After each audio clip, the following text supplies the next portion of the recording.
Hey everybody, today I am talking all about how to buy Dorper sheep the right way. And yes, there is a right way and a wrong way depending on what you're doing.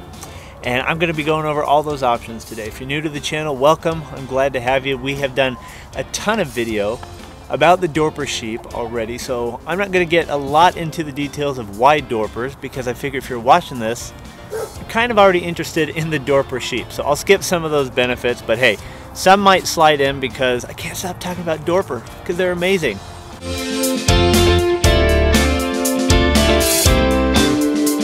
Okay, so like I said, there is a right and a wrong way to buy Dorper sheep, or really any sheep for that matter. So before you even start looking for sheep, you have to know what you want. And that applies to just about anything, but especially when you're buying a living animal that is going to serve a purpose for you, that is going to hopefully provide a profit for you, you need to know what you want to get out of it. So a few questions you might want to ask are, one, what kind of profit margin are you looking for within your first year, second year, fifth year, 10 years down the line? Are you going to do a commercial flock? Or do you want to run purebreds? Do you want to run full bloods? Those are different things. You should know the difference of that. Are you going to have a registered flock? Are you going to opt to keep a ram year-round? If you have a ram, are you going to do a 3 breeding cycles every 2 years scenario? Are you just going to do 1 a year? Are you going to have enough ewes to justify multiple lambing seasons?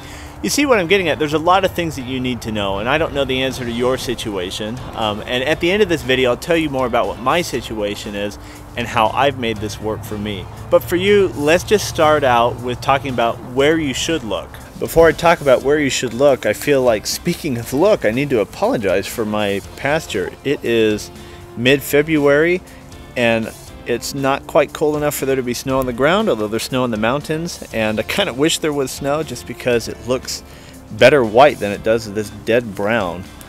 So not warm enough to grow grass, not cold enough for the snow to stick. Just a really ugly time. So sorry in advance for that. But let's talk about where to look for sheep, specifically the Dorper sheep. Your first place should be dorpersheep.org. That is the American Dorper Sheep Breeders Association. Now, why would you look there? Gotta love it when the sheep fart while I'm filming them. Why would you look at dorpersheep.org? Well, that's where all the big Dorper folks go. And it's not just registered flocks or full bloods. Dorpersheep.org is the #1 one-stop shop for you to go to basically learn the people that are in your area, see sheep that are for sale. So dorpersheep.org, they are dedicated to making sure that the Dorper breed is visible, accessible. They market the breed, and so they want to market you as the breeders. So annual fees are, I think, about $60 a year. It costs like $15 to register a sheep. And dorpersheep.org is a great place for you to see what's for sale, but also just see who is around you that keeps Dorper sheep. And I'll get back to why that's important in a little while, although you might guess that it's a good place to start reaching out. Okay, once you've gone to dorpersheep.org, I would suggest actually going to Facebook, as much as, honestly, I would not be on Facebook anymore if it were not for sheep groups. So take that, Mark Zuckerberg. I bet you didn't think that people talking about sheep was keeping anyone on Facebook, but it is. There are many groups to go to on Facebook when talking about Dorper or sheep in general, but a few that I recommend are going to be, one, the Dorper Sheep for Rehoming Facebook group. Now, just about all of these groups require you to register or apply. Basically, they just say, like, don't post promotional stuff on here, although a lot of people do. Basically, they just want to make sure you're serious and you're not just there to, you know, sell a product or something like that. So Dorper Sheep for Rehoming, fantastic group. It just like what it sounds like, people go there and buy and sell sheep. Although there's a caveat there, you're not really buying and selling through Facebook, you're meeting people through Facebook. A second one is Dorper Sheep USA. Highly recommend that one as well. Very similar to Dorper Sheep for Rehoming. The only difference is that it's a little bit more focused on keeping of Dorpers, not necessarily selling them, as you might have guessed. but still a very, very great group. And then, you know, there's actually a bunch of different groups on Facebook about hair sheep. So you can find Dorper there, or Dorper crosses. If you've got a commercial flock, that is a great place to go. There's no shame in going there to a generic hair sheep Facebook group. Now, another place that you can go to look for sheep, or Dorper more in particular, so you can go to shows or auctions.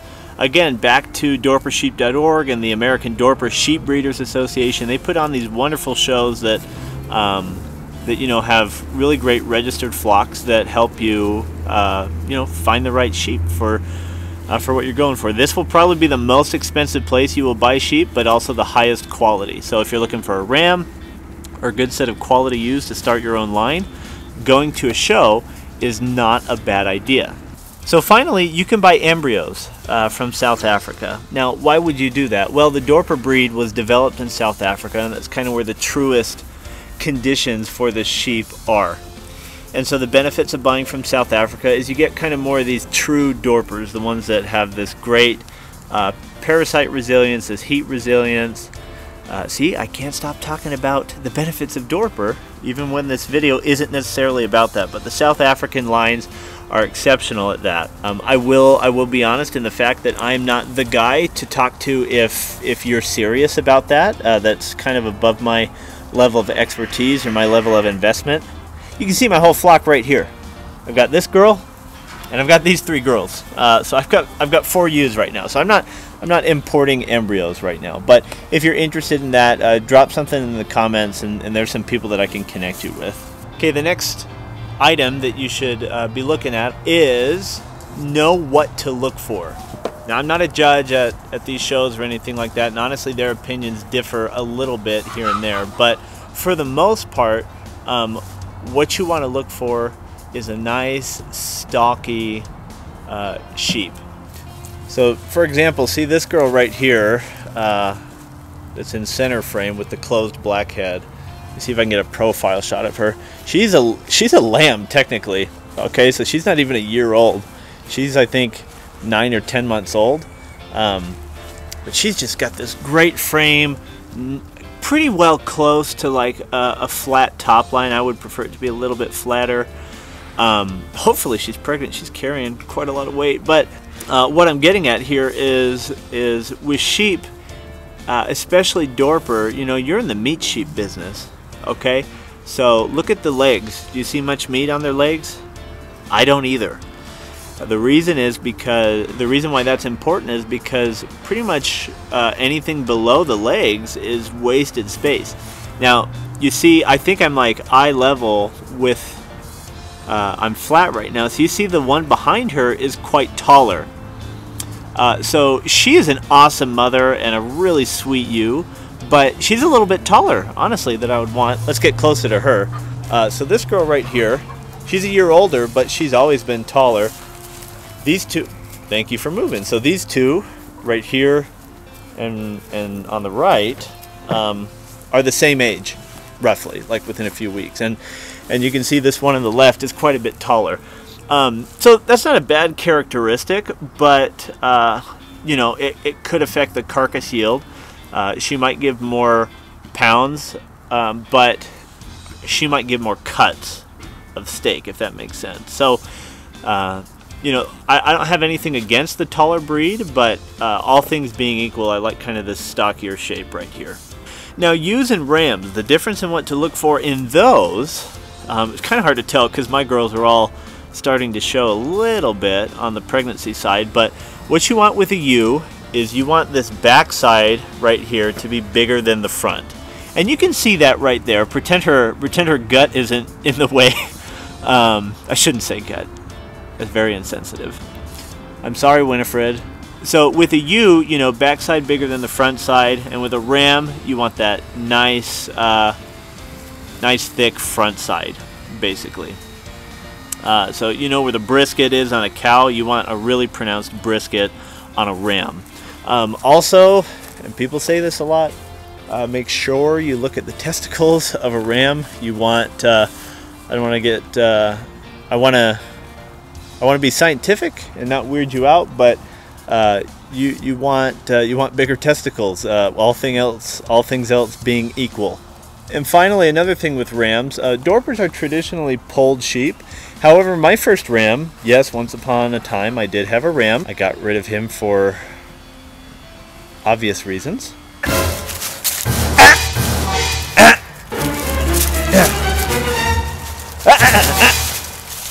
But he did come with horns, and that made a difference because when he would butt me, I got bapped right on the knee once, and he's broken skin on me many times. So rams with horns, if that's important to you, look at the lines. Okay, and if you're buying registered, those are look at the pedigrees. Especially if you're trying to raise a good long-term strain or a champion, look at the pedigrees. The last note on what to look for is, do you want full blood, do you want purebred, or do you want a mix or a commercial?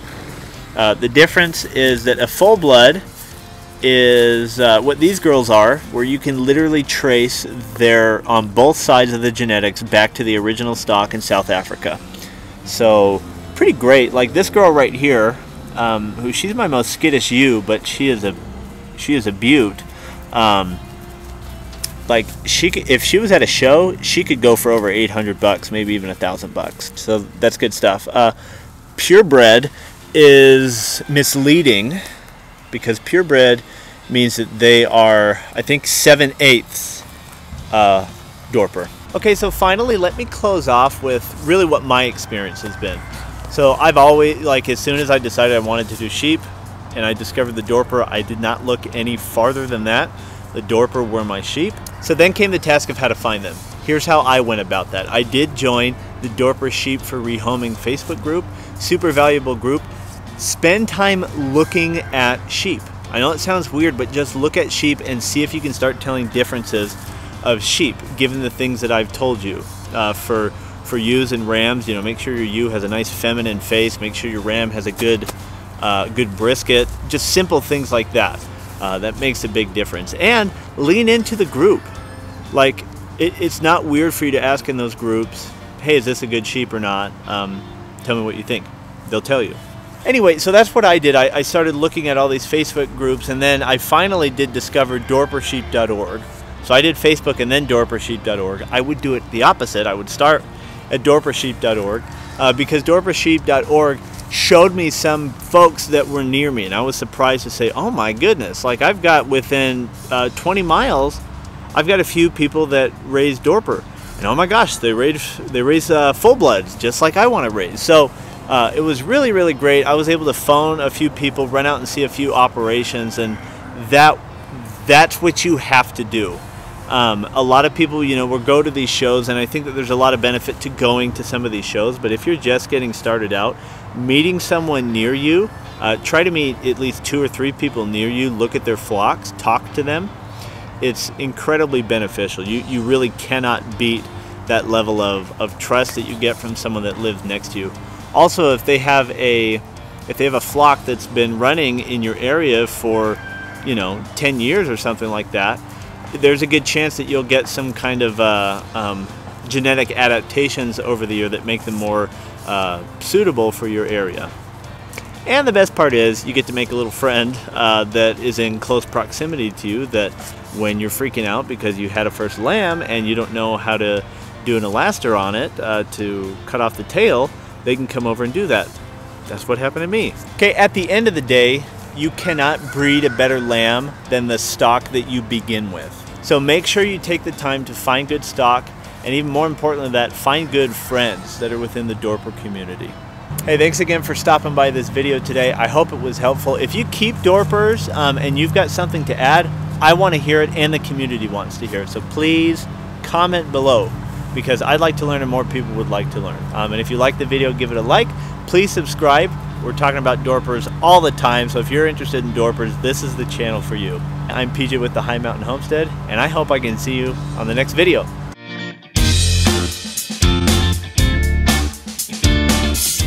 I love the Dorper sheep for so many reasons. I hope everyone here is pregnant. Our ram I say our ram, the ram that we were using this year, left about 3 or 4 weeks ago. And he was with us for about 50 days.